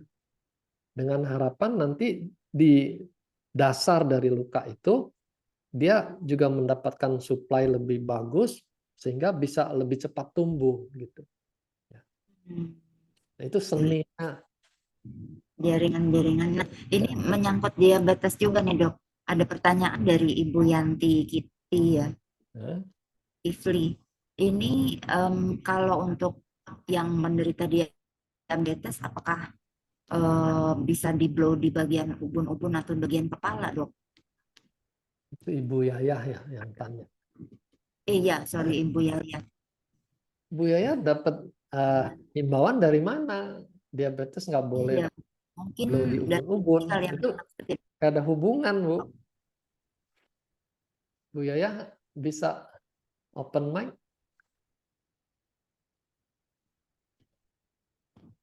Bu Yaya masih bersama kita. Mungkin bisa memberikan keterangan yang lebih detail sama Dokter Wijaya ya. Iya Bu, waktu pertama gabung di Thrive ini ya, saya dapat informasi ya dari upline gitu. Kan banyak tuh di upline saya tuh di atas banyak. Jadi ya kesimpulannya seperti itu. Ya, yang kita Saya jadi tahu bingung itu juga, saya kan penderita diabetes gitu kan. Jadi di satu sisi saya pengen sembuh gitu kan. Karena semua organ tubuh harus kena, sementara ubun-ubun enggak. Saya jadi bingung sendiri gitu. enggak. Yang kita tahu itu himbauan untuk mereka yang darah tinggi, ya seperti yang tadi saya jelaskan di presentasi. Darah tinggi itu seringkali itu ditandai itu orangnya mukanya merah, sering sakit kepala. Nah, itu ciri-ciri orang yang kepalanya sudah panas gitu. Kalau kita blow lagi di kepala nanti terlalu panas. Nah, itu ceritanya ya. Padahal kalau kita teliti semua orang yang darah tinggi ya, banyak juga orang yang hipertensi mukanya pucat gitu. Nah, nggak ada sakit kepala gitu. Bisa gitu ya. Nah, jadi di sini tanda-tanda itu memang tidak akurat. Kita hanya berjaga-jaga saja kalau dia ada darah tinggi, kita tidak blow berlama-lama di kepala. Bukan nggak boleh ya, kalau dia darah tinggi sedang sakit kepala, kita bisa juga blow tuh supaya jangan macet di atas, tapi semua turun ke bawah. Gitu. Begitu dia turun energinya, sakit kepalanya juga bisa berkurang. Gitu. Nah, jadi balik lagi kalau untuk kencing manis nggak ada hubungan dengan blow di kepala. Boleh aja. Karena kencing manis itu pembuluh darah tuh macet di mana-mana. Jadi kemungkinan dia dapat stroke juga lebih besar kalau orang kencing manis. Di situ kita blow leher dan kepala itu penting untuk perawatan, jangan gampang kena stroke. Oke. Oke, Bu Yaya menjawab Bu ya. Jadi mulai sekarang boleh Bu. Iya, cepat sembuh ya Bu. Iya, makasih. Oke, terima kasih. Selanjutnya ini yang angkat tangan Pak Ragil SB. Pak Ragil masih bersama kita? Iya, Bu. Iya, silakan Pak pertanyaannya. Malam, Dokter Wijaya. Malam, Pak Ragil. Nah, saya ingin menanyakan apakah terahertz itu adalah gabungan dari alat-alat yang ada di fisioterapi. Ya, Enggak. kemudian yang kedua, eh, kalau seandainya bukan, cara kerjanya itu apa? Apakah dia gelombang elektromagnetik atau cahaya? Kemudian yang ketiga, terahertz itu kelihatannya adalah produk produk dari luar negeri. Mhm. Kalau seandainya itu produk dari luar negeri, tentunya udah ada SOP penggunaannya. Tapi saya lihat tadi Dokter Wijaya kelihatannya mereka sendiri mereka jawaban yang kelihatannya masih atas bawah kanan kiri sehingga tidak begitu fix gitu loh. Kita masih meraba-raba jawab apa cara operasi dari alat tersebut. Terima kasih. Ya. Alat fisioterapi yang mendekati yang sama-sama gelombang itu inframerah. Ya. Yang tetangganya lagi far infrared, itu masih mendekati spektrumnya, gitu ya. Nah, kalau inframerah dikatakan dia hanya tembus di bawah kulit tuh 2-7 cm. Tapi terahertz ini bisa tembus 20-30 cm gitu. Jadi kita bisa menjangkau jaringan yang jauh lebih dalam sampai ke sumsum tulang gitu. Nah, itu kelebihannya. Nah, kalau persisnya ini gelombang elektromagnetik atau cahaya atau foton gitu,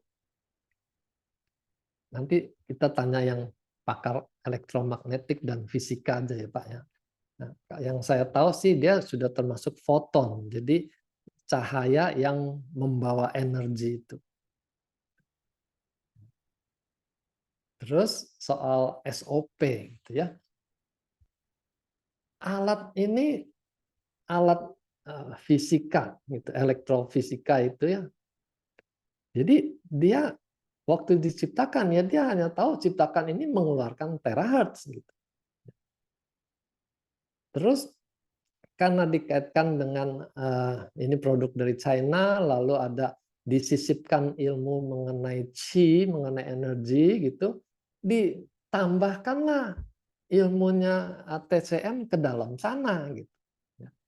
Nah, disitulah mulai pengembangannya yang bukan lagi menjadi inti dari terahertz itu sendiri. Nangkep nggak Pak? Ya.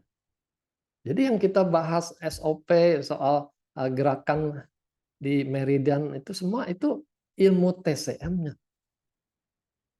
Terahertz sendiri itu tidak mengenal ini milik TCM atau ini miliknya dunia kedokteran gitu. Karena namanya gelombang seperti inframerah, disinari, dia berefek ke jaringan, jaringannya bereaksi, ya itulah kerjanya. Gitu. Ya, Dok. Biasanya suatu alat itu walaupun itu udah gabungan dari terahertz dan kemudian dari TCM, tentunya udah ada penelitian-penelitian umpamanya untuk glaukoma. Katakan dokter tadi masih jawabannya kurang fix. Seharusnya kalau udah itu udah gabung, seharusnya udah punya SOP tersendiri bilang Enggak. tidak, iya, Enggak. iya. Gitu. Seperti tadi berapa menit dan segala macamnya kan juga kelihatannya masih bisa 1 menit, bisa 5 detik dan gitu. Terima kasih. Iya. Iya. Karena pertama ya, alat ini masuk dalam kategori health device. Gitu. Jadi dia tidak ada target untuk penyembuhan penyakit A, B, C, D, sampai Z itu enggak ada. Kalau targetnya ke arah pengobatan penyakit, gitu ya, itu memang harus ada penelitiannya.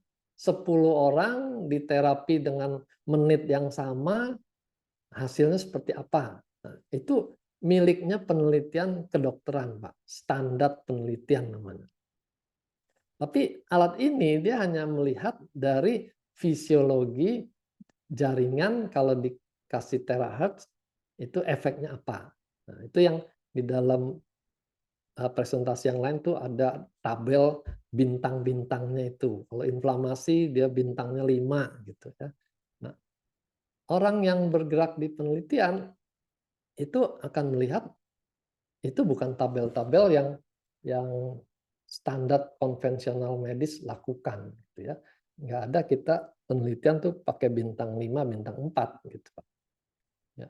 Jadi ini memang penggunaannya untuk maintenance kesehatan. Makanya jangan tanya untuk tadi penyakit glaukoma, penyakit diabetes itu berapa menit, berapa intensitas supaya diseragamkan. Nggak bisa diseragamkan.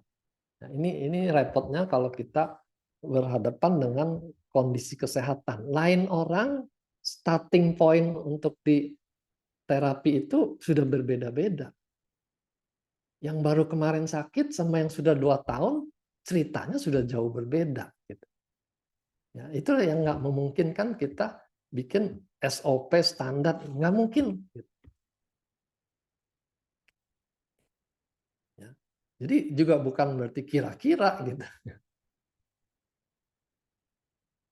Karena memang tidak ada penelitian khusus. Disclaimer ya, Dok.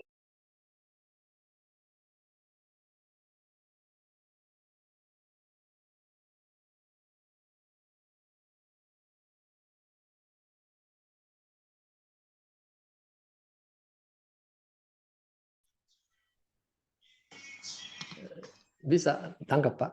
Jadi orang-orang bisa bersembunyi di balik disclaimer itu kalau orangnya tidak sembuh gitu.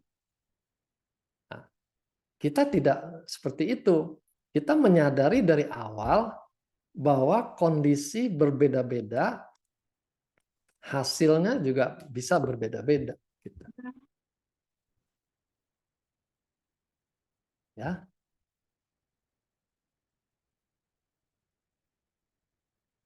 Oke, Pak Ragil mungkin cukup menjawab ya, Pak. Enggak, Bu. Iya, terima kasih. Mungkin nanti Pak Ragil juga bisa dapatkan untuk buku panduan, Pak, karena kita di kantor juga ada buku panduan untuk kurang lebih seperti SOP, jadi titik-titik mana yang sebaiknya di blow secara wajib. Jadi seperti yang tadi Dokter Wijaya sampaikan juga, kemudian disusul dengan beberapa titik-titik susulan sesuai dengan keluhan kesehatan masing-masing. Tapi tadi Dokter Wijaya juga sudah sampaikan bahwa memang setiap kondisi kesehatan atau backgroundnya dari masing-masing individu beda-beda. Jadi tidak ada sesuatu yang baku atau durasi yang pasti. Jadi memang dikondisikan sesuai dengan kondisi atau latar belakang kesehatan masing-masing. Begitu ya Pak Ragil ya. Nah, selanjutnya saya bisa berlanjut ke pertanyaan selanjutnya. Ini dari ada Pak Idai dari Jakarta. Boleh Pak Idai open mic-nya?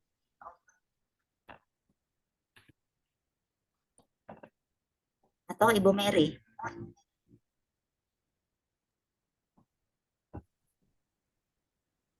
Pak Idai atau Bu Mary ada yang ditanyakan? Pak Dokter sama Mbak Cici. Iya, banyak Iya, selamat malam. tanya yang kemarin. Dok, bapak saya itu kan 3 bulan yang lalu sempat didiagnosis tumor hidung. Ada tumor di dalam hidung. Kemudian waktu itu kita berusaha semoga nggak jadi tumornya bisa mati, nggak jadi operasi. Kemudian sebelum operasi kita seminggu itu memang kita blow hidung itu. Setelah operasi dokternya bilang kondisi hidung jadi bukan tumor tapi hanya radang ozaina yang dikarenakan kondisi terlalu panas. Jadi saya berpikir apa itu karena efek dari kita blow hidung gitu kan, karena saya kan kalau melihat di panduan itu untuk orang yang punya sinus atau flu itu kan boleh di blow di hidung. Jadi waktu itu bapak saya blow di bagian hidung, di area hidung, Dan kondisi sekarang ini sudah 1 bulan pasca operasi, sempat waktu awal bau hidung itu hilang, tapi ternyata sampai sekarang ini kondisi hidung itu belum pulih. Kalau saya baca, jadi istilahnya lapisan mukosa hidung itu dia terkikis gitu dok. Nah, kira-kira kemarin sempat saya ada pikiran saya blow dengan pro yang kondisi dingin gitu kan dok. Itu kira-kira ngefek atau tidak, dan yang perlu enggak kita blow bagian area hidung kembali. Ya tujuannya saya hanya bagaimana bakteri-bakteri di hidung itu jangan sampai menjalar kemana-mana gitu loh dok. Soalnya ada beberapa kasus yang luka di situ bisa sampai tembus ke rongga mulut gitu kan, lubangnya itu sampai tembus ke rongga mulut. Jadi kira-kira solusinya apa dok seandainya radang Ozaina ini biar lapisan mukosa itu bisa tumbuh kembali dok. Terima kasih dok. Ya. Kalau untuk luka tuh tumbuh kembali regenerasi itu blower terahertz itu mestinya membantu karena ada stem cell di jaringan lokal itu juga ikut teraktivasi dengan blower itu. Nah, sekarang masalahnya dokternya bilang ada semacam luka kepanasan itu, apa ada kaitan dengan terapi terahertznya atau tidak gitu. Nah, kalau misalnya Jadi waktu saya nggak cerita kalau saya terapi dengan ITERA, dan waktu itu saya juga nggak kepikir ya, cuman waktu dokter bilang, Bu ini bukan tumor, padahal awal itu diagnosis tumor. Kakak saya tanya ke dokternya yang di Cirebon juga sama, hasilnya itu tumor. Tapi setelah operasi, dokter bilang, Bu ini bukan tumor, tapi ini radang Ozaina. Kira-kira apa Bapak suka panas-panas ya? Jadi hidung itu dia seperti kepanasan. Nah ini saya masih meraba-raba apakah itu karena saya blow di area hidung atau mungkin ada faktor lain gitu loh dok. Jadi saya maju mundur juga mau pakai blow di area hidung. Kalau blow tempat lain saya masih tetap lakukan. Cuman saya berharap ada percepatan gitu loh, bisa langsung ke titik permasalahan, titik masalahnya gitu loh dok. Kira-kira gimana dok? Ya. Agak aneh juga sih ya, karena kalau dia bukan tumor, yang paling dekat kan polip gitu. Kenapa diagnosa bandingnya dari tumor jadi radang karena kepanasan? Itu yang saya nggak ngerti. Nah, terus logika kedua, kalau kita kasih terahertz daerah hidung dan terlalu panas, mestinya kan kulitnya juga akan bereaksi lebih dulu. Dia sudah akan menarik wajahnya karena kepanasan gitu. Jadi alat ini tidak seperti microwave, dingin di luar, membakar di dalam, itu enggak begitu juga gitu. Ya. Cuma karena sudah dikatakan oleh dokternya ini ada kaitan dengan kepanasan, ya kita jangan tambahkan lagi lah unsur panas itu. Gitu ya dok ya. Berarti untuk percepatan untuk kira-kira gimana dok? Soalnya ini kondisi hidung itu masih mengeluarkan bau. Padahal sudah 1 bulan pasca operasi. Ya. Nah, dokternya sarankan apa untuk bersihkan hidungnya? Ikuti aja dulu. Nah, kalaupun mau di irigasi aja, irigasi pakai NaCl gitu. Ya, kalaupun mau di blow dengan adanya ITERA yang pro itu bisa, tapi tetap batasi jangan lebih dari 5 menit. Karena itu area buka tuh dia lebih sensitif sih. Oh gitu dok.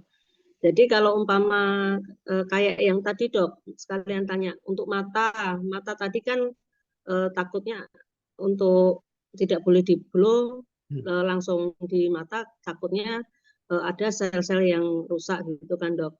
Ya. Nah, kalau untuk pemakaian pro kan dingin dok, itu boleh enggak kalau untuk mata? Jangan juga, karena kita nggak tahu Jangan juga. persisnya Iya. terhadap, karena organ mata itu apa ya, nilainya sangat tinggi itu, Bu. Jadi kita nggak mau gambling terhadap organ yang satu itu.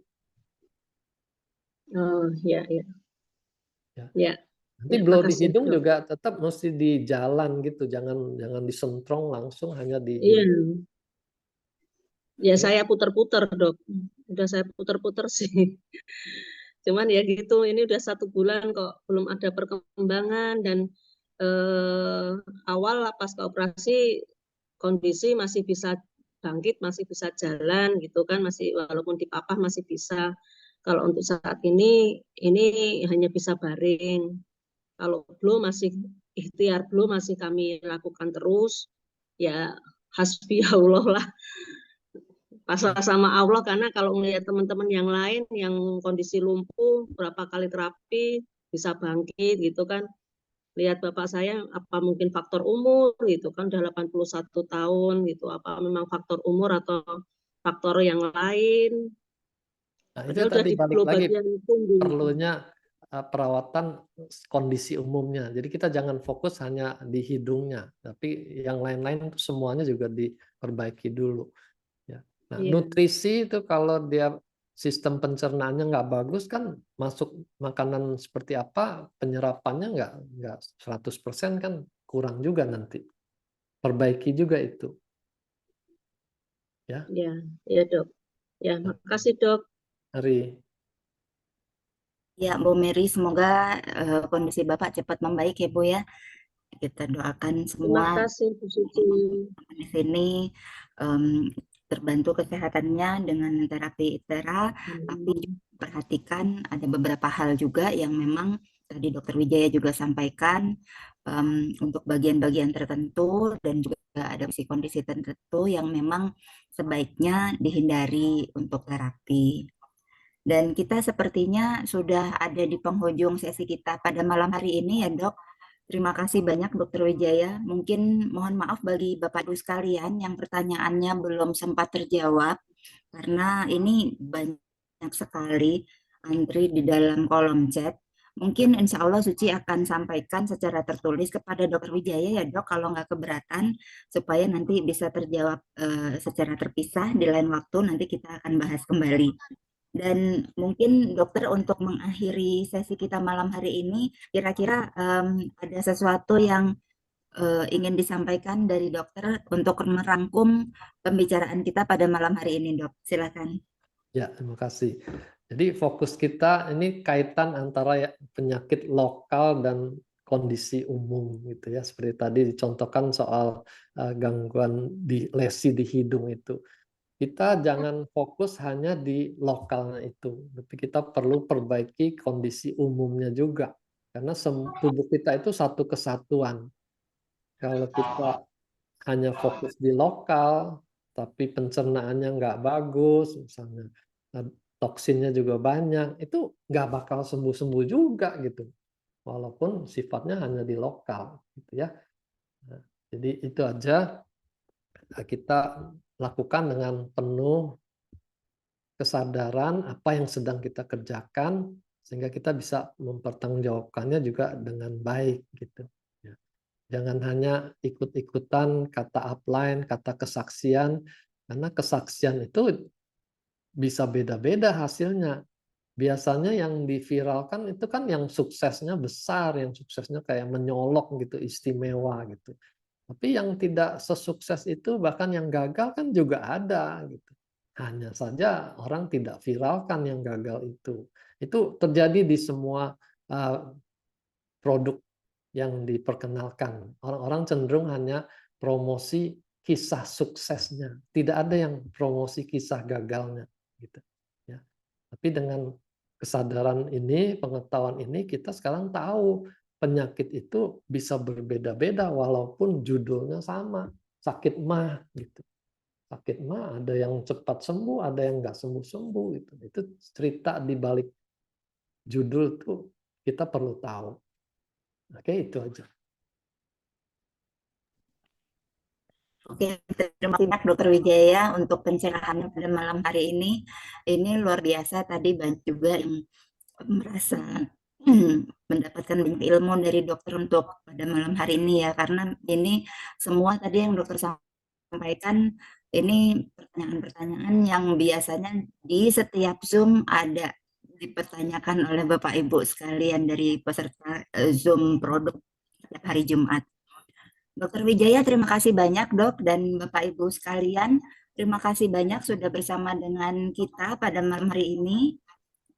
Jaga kesehatan, ini udah musim hujan, hati-hati licin, jadi lebih berhati-hati dan juga mengkonsumsi vitamin juga, dan tentunya jangan lupa senantiasa menjaga imunitas tubuh dengan melakukan terapi. Jadi tadi Dokter Wijaya juga sampaikan bahwa terapi ini tidak hanya di kondisi ketika kita sudah terkena keluhan kesehatan, tapi sebetulnya lebih kepada maintenance atau penjagaan atau preventif bagi kita semua. Terima kasih banyak Bapak Ibu sekalian. Selamat malam, selamat beristirahat. Dokter Wijaya, terima kasih banyak sekali lagi. Jangan bosan-bosan Terima kasih bagi Bu Suci, terima kasih teman-teman semuanya. Terima kasih, Sampai Tuhan jumpa. berkati. Terima Terima kasih kasih Dokter Pak, Wijaya. terima kasih Terima kasih Bu dokter, Suci. terima Terima kasih. kasih dari Labuan Baja. Terima kasih. Bapak Ibu Terima sekalian. kasih. Terima kasih Dokter Wijaya. Sampai jumpa. Sama Terima Siang, kasih Ibu dokter. Suci. Terima kasih Dokter Wijaya. Oke, Terima terima kasih. Terima kasih, Dokter Wijaya. kasih ya. Sama. Dokter.